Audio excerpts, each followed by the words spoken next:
Hai teman-teman, kembali lagi di YouTube channel Dosen Gen Z. Nah, di video kali ini berisi mengenai sharing pengalaman dan tips seleksi FHCI BUMN 2019 dari salah satu sobat Gen Z. Mungkin ada dari antara kita yang sedang mengikuti program FHCI BUMN ini. Semoga gambaran seleksi dan tips lulus FHCI BUMN di tahun sebelumnya itu dapat membantu teman-teman ya. So, let's get started. Apa itu program rekrut bersama FHCI BUMN? Jadi, program rekrut bersama FHCI BUMN ini adalah salah satu bentuk partisipasi Kementerian BUMN dalam upaya pengurangan tingkat pengangguran di Indonesia. Berdasarkan website FHCI BUMN, program rekrut bersama FHCI BUMN ini merupakan upaya Kementerian BUMN melalui FHCI untuk mencari dan mendapatkan serta mengembangkan kapabilitas putra-putri terbaik bangsa Indonesia melalui sistem perekrutan yang lebih terbuka dan memberikan peluang yang sama bagi semua kalangan yang mencakup umum, disabilitas, dan putra-putri kawasan Indonesia Timur. Nah, program ini pertama kali diselenggarakan pada tanggal 3 Maret 2019 dalam rangka HUT Kementerian BUMN yang ke-21. Nah, di tahun 2022 ini, apakah bahwa lebih dari 2.700 lowongan tersedia di lebih dari 50 BUMN untuk putra-putri terbaik bangsa melalui rekrutmen bersama BUMN tahun 2022. Perlu diketahui bahwa cara pendaftaran FHCI BUMN di tahun 2022 ini dilakukan secara online atau daring. Kriteria pelamar juga beragam, sehingga pencari kerja dengan berbagai latar belakang pendidikan dapat melamar lowongan BUMN ini sesuai dengan kriteria yang dibutuhkan. Nah, mungkin teman-teman berpikir nih, bagaimana tata cara untuk melamar di FHCI BUMN di tahun 2022. Nah, teman-teman silahkan untuk mengecek website resmi FHCI di rekrutmenbersama.fhcibumn.id. Silahkan cek informasi di home atau beranda dan baca kelengkapan informasi. Jika teman-teman menemui banyak pertanyaan, silahkan buka di bagian FAQ or Frequently Asked Questions. Jadi, kita lihat langsung ya tampilan websitenya seperti apa. Berikut adalah tampilan website rekrutmen bersama.fhcibumn.id. Teman-teman dapat melihat informasi yang jelas ya dari website ini, informasi resmi. Untuk alur pendaftaran rekrutmen, teman-teman dapat melihat di bagian ini. Mari kita lihat ya, untuk tahap 1 itu yakni registrasi online dan seleksi administrasi. Kemudian untuk tahap 2 ada TKD dan Core Values BUMN. Di tahap 3 ada TKB, wawancara dan medical check-up. Dan ketika nanti dinyatakan lulus akan mengikuti bela negara dan inaugurasi. Untuk mengetahui jawaban dari pertanyaan-pertanyaan yang sering ditanyakan, teman-teman dapat melihat bagian FAQ. Di sini ada banyak ya kumpulan jawaban dari pertanyaan yang sering ditanyakan. Silahkan dicek ya. Jikalau teman-teman ingin bertanya mengenai rekrutmen ini, silahkan tanyakan langsung ya ke panitia resminya, bisa melalui Telegram dan juga Instagram resmi.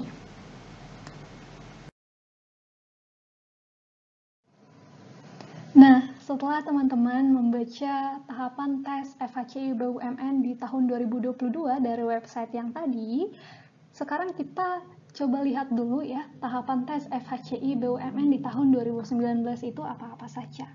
Nah, ada 3 tahap tes FHCI BUMN di tahun 2019. Yang pertama yakni seleksi administrasi dan tes tata nilai BUMN. Kedua, ada tes kemampuan dasar. Dan ketiga, ada tes kemampuan bidang. Mari kita cek satu-satu ya. Yang pertama adalah seleksi administrasi dan tes tata nilai BUMN. Ini adalah tahapan paling awal dari program perekrutan ini. Nah, secara khusus mari kita lihat untuk tes tata nilai BUMN itu sendiri. tes tata nilai BUMN dilaksanakan secara daring atau online dan berjumlah 72 soal dan berlangsung selama kurang lebih 45 menit. Tes tata nilai ini lebih mengarah ke tes kepribadian saat sedang melakukan pekerjaan. Misalnya, loyalitas kerja, kualitas kerja, kejujuran, dan kerja sama tim. Soal yang tersedia juga berbentuk pilihan ganda, yakni terdiri dari opsi A sampai dengan opsi D. Setiap peserta juga diperintahkan untuk memilih jawaban yang paling tepat sesuai dengan studi kasus atau persoalan yang diberikan.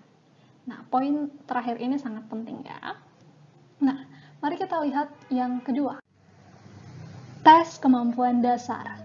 Nah, pengumuman tes tata nilai BUMN sendiri bisa dikatakan cukup lama ya, karena pada tahun 2019 untuk tes tahap pertama itu diadakan pada tanggal 9 Maret tahun 2019 dan pengumumannya itu yakni pada tanggal 2 Mei tahun 2019.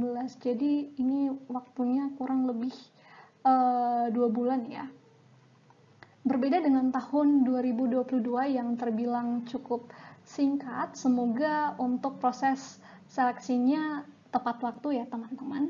Nah, jadi kalau kita lihat di tahap kedua ini, peserta diminta untuk melengkapi data yang masih kosong, serta di tahap ini juga peserta itu diberi kesempatan untuk memilih 3 BUMN beserta posisi yang ingin dilamar. Jadi cukup berbeda dengan seleksi di tahun 2022 ya. Nah, adapun gambaran tes untuk tes kemampuan dasar ini terdiri dari tes verbal, terdiri dari lawan kata, persamaan kata, dan sebagainya. Kemudian ada juga tes numerik seperti deret aritmatika dan deret geometri. Juga ada tes gambar seperti meneruskan pola gambar, menyamakan bentuk gambar, dan sebagainya. Kemudian ada tes logika, yakni merangkai jaring-jaring bangun ruang. Juga ada tes bahasa Indonesia berupa soal cerita.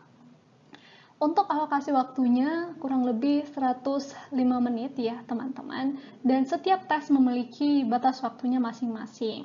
Jadi jika peserta belum selesai mengerjakan tes pertama, maka halaman akan otomatis dialihkan ke tes kedua. Jadi manajemen waktu sangat penting ya untuk tes kemampuan dasar ini.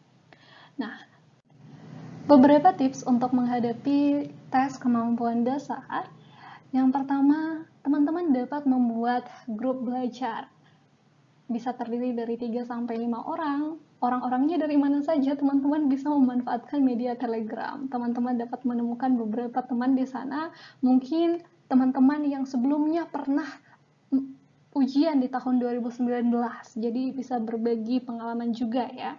Nah, untuk poin yang kedua, sering-seringlah berlatih soal TPA secara online agar pada saat hari H ketika mengerjakan ujian, teman-teman tidak kaget dengan berbagai tipe soal.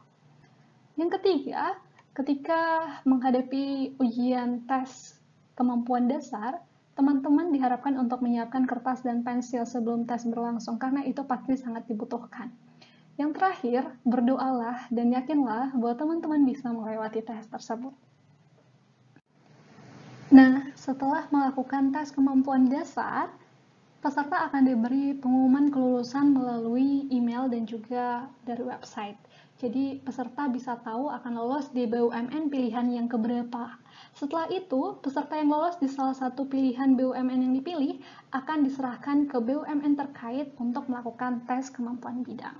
Jadi, di sini ada contoh dari BUMN yang Sobat Genji dinyatakan lulus, yakni di PT KAI.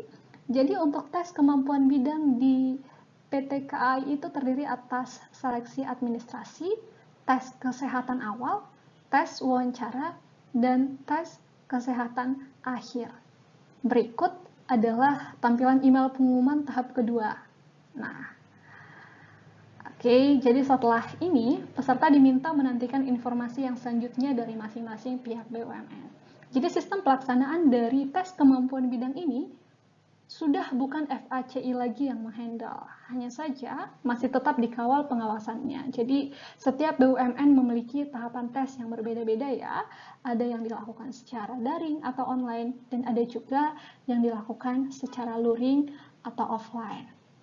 Nah, untuk melihat pengumuman kelulusan dari tiap tahapan tes kemampuan bidang sendiri, dapat dilihat dari web rekrutmen KAI.